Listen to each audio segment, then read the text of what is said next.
ơi, cái thức ăn hàng ngày của mình nó có ảnh hưởng đến cái hệ xương khớp không ạ? Có chứ Ngọc Quyên.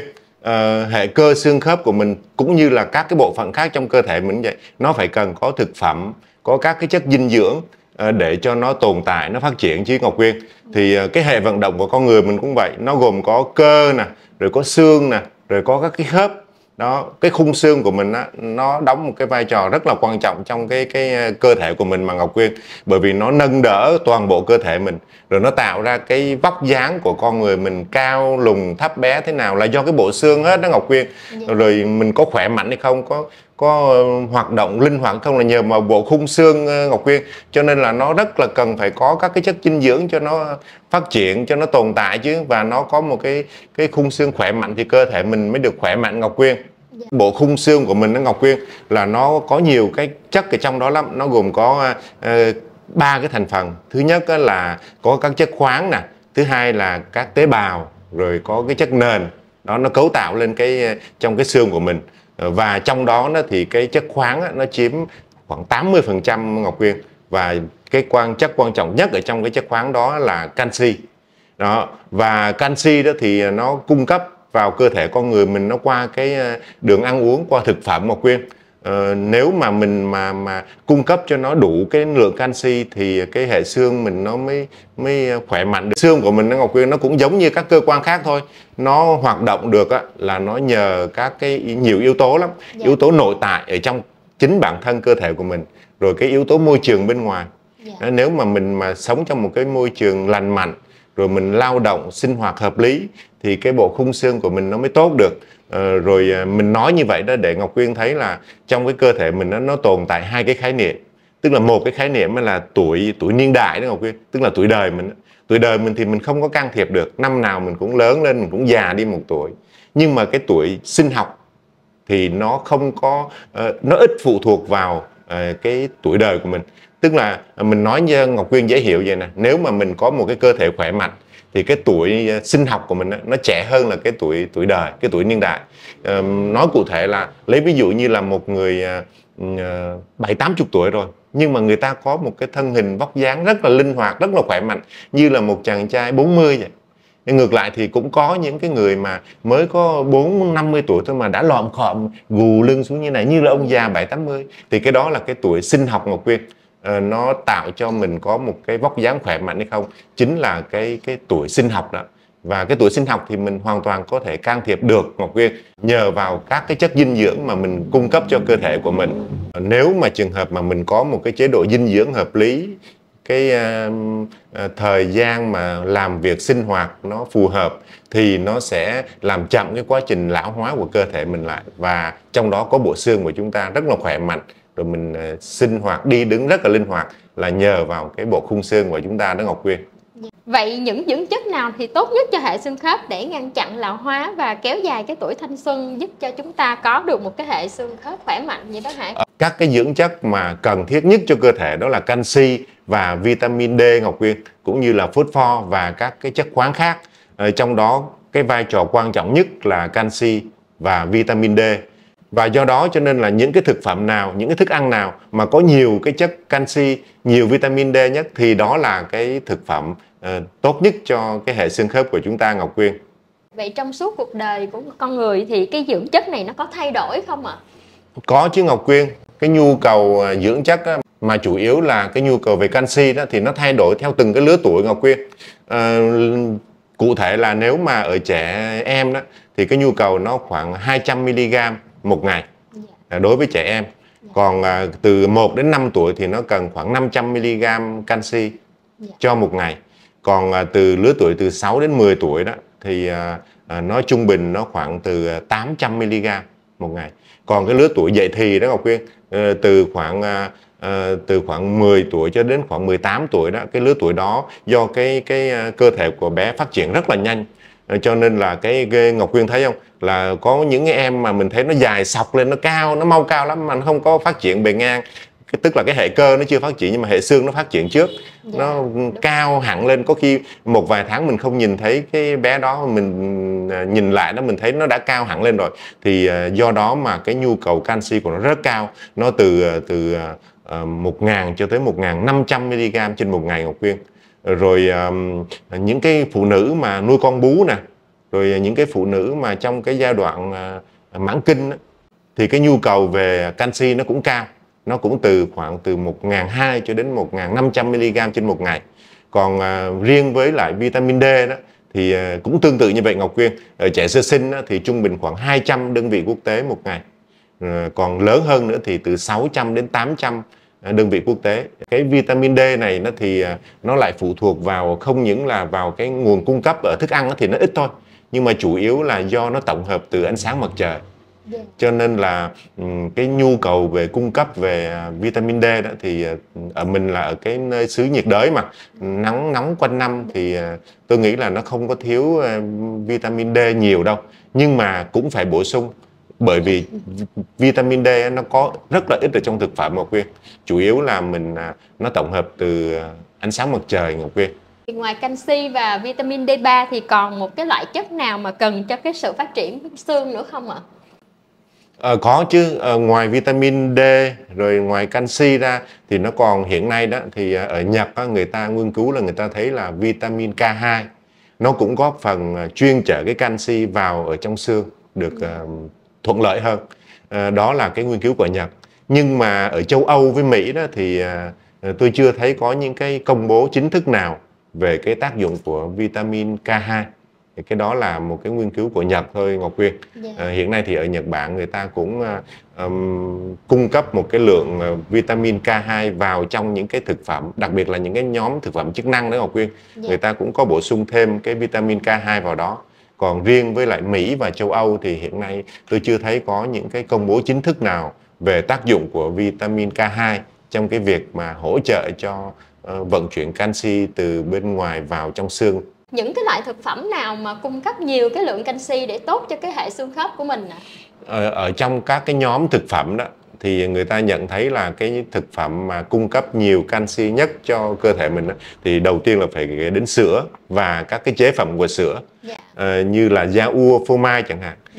Nhưng mà người Việt Nam mình thì cái thói quen dùng sữa nó chưa được phổ biến, cho nên là đó là cũng là một cái thiệt thòi đối với lại cái người Việt Nam mình. Còn ở các nước như là Mỹ và châu Âu á, thì họ dùng sữa hàng ngày Ngọc Quyên.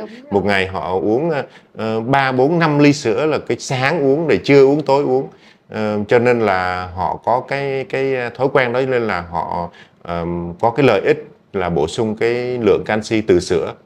Mà Ngọc Quyên biết là cái canxi mà từ sữa đó thì cái khả dụng sinh học của nó cao lắm. Tức là cái khả năng cơ thể nó hấp thu cái chất canxi từ sữa nó nhiều hơn so với lại mình cung cấp ở những cái đường khác vào cơ thể.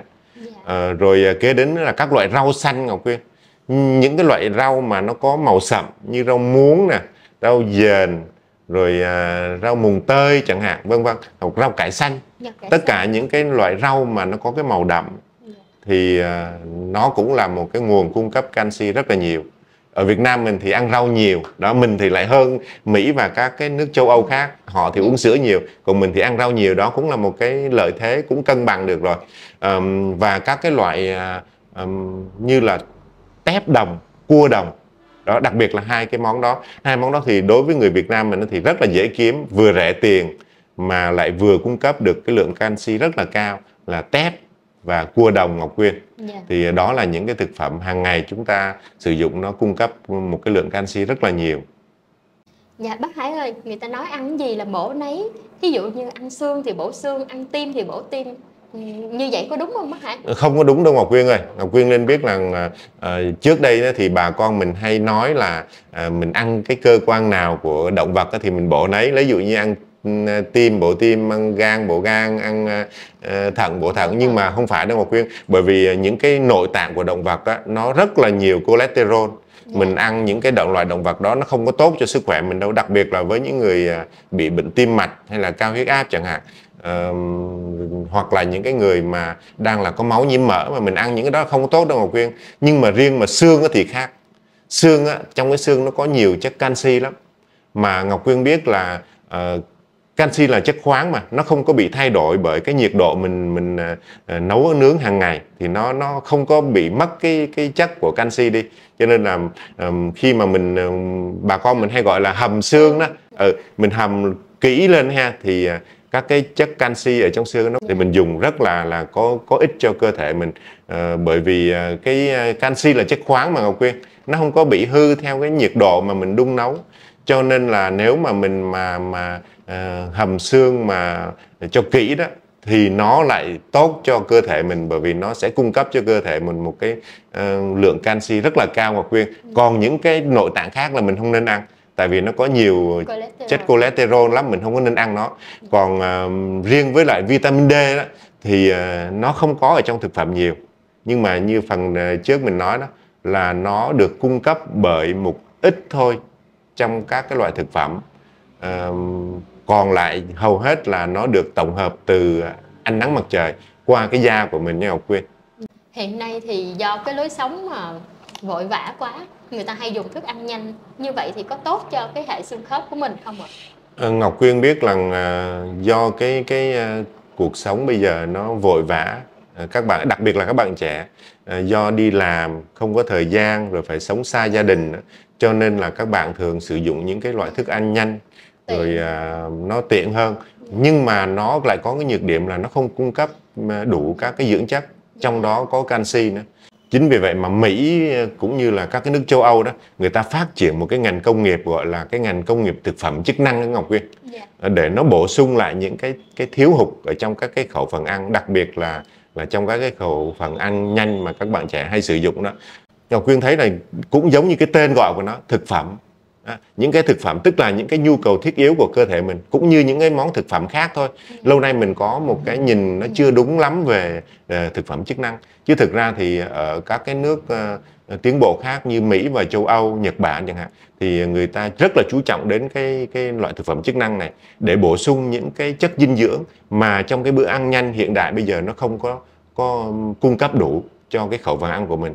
Thì người ta sử dụng các cái loại thực phẩm chức năng, trong đó nó có những cái loại thực phẩm bổ sung cái lượng canxi, rồi các cái loại vitamin, khoáng chất khác cho cơ thể mình để bù đắp lại trong cái khẩu phần ăn của mình nó bị thiếu hàng ngày Ngọc Quyên.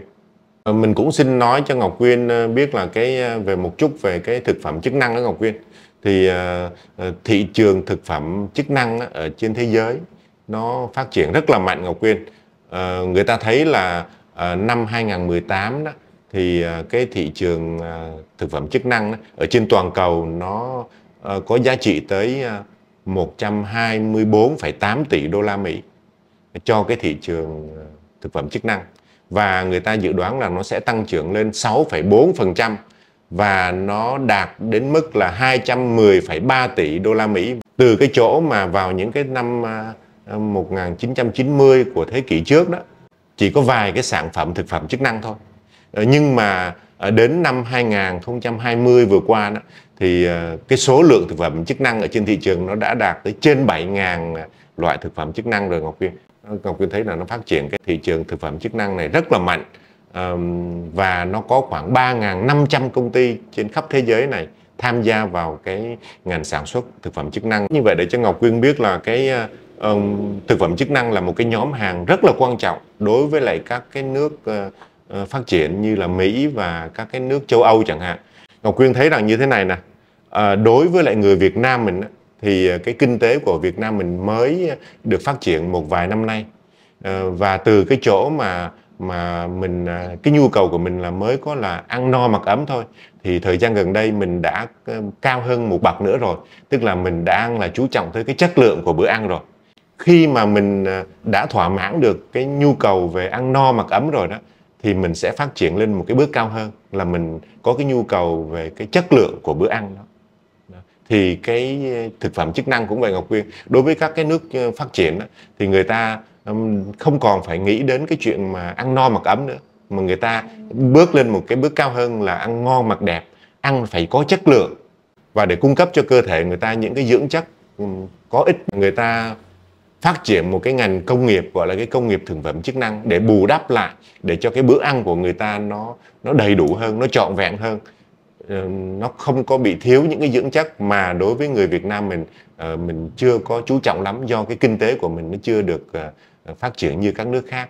Mà mình nghĩ rằng một vài năm tới đây thì cái nhìn nhận về thực phẩm chức năng nó sẽ khác đi.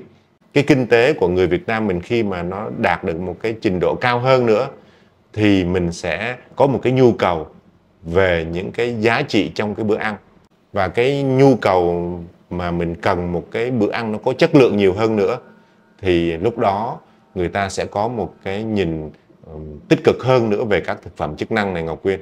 Cho nên là Ngọc Quyên thấy là Mỹ là một cái nước tiến bộ, giàu có và bậc nhất thế giới. Cho nên là cái ngành công nghiệp thực phẩm chức năng người ta phát triển rất là mạnh, Ngọc Quyên. Người ta bán khắp nơi ở trên nước Mỹ và không cần có cái sự kiểm soát của FDA là cái cơ quan quản lý thực phẩm và dược phẩm của Hoa Kỳ đó. Tức là nó phổ biến đến mức như vậy, Ngọc Quyên. Mọi người có thể ra ngoài chợ mua được những cái thực phẩm chức năng để về bù đắp lại những cái thiếu hụt trong những cái bữa ăn nhanh hàng ngày. Cho nên là Ngọc Quyên thấy không, là người ta nhìn cái thực phẩm chức năng với một thái độ rất là tích cực. Chứ còn nhiều khi ở Việt Nam mình thì có nhiều những cái nhận xét nó chưa có được tích cực lắm về thực phẩm chức năng. Mà mình hy vọng rằng trong những cái năm tới đây thì nhất định là nó sẽ có những cái bước ngoặt khác và người ta sẽ nhìn nhận cái thực phẩm chức năng một cách nó tích cực hơn.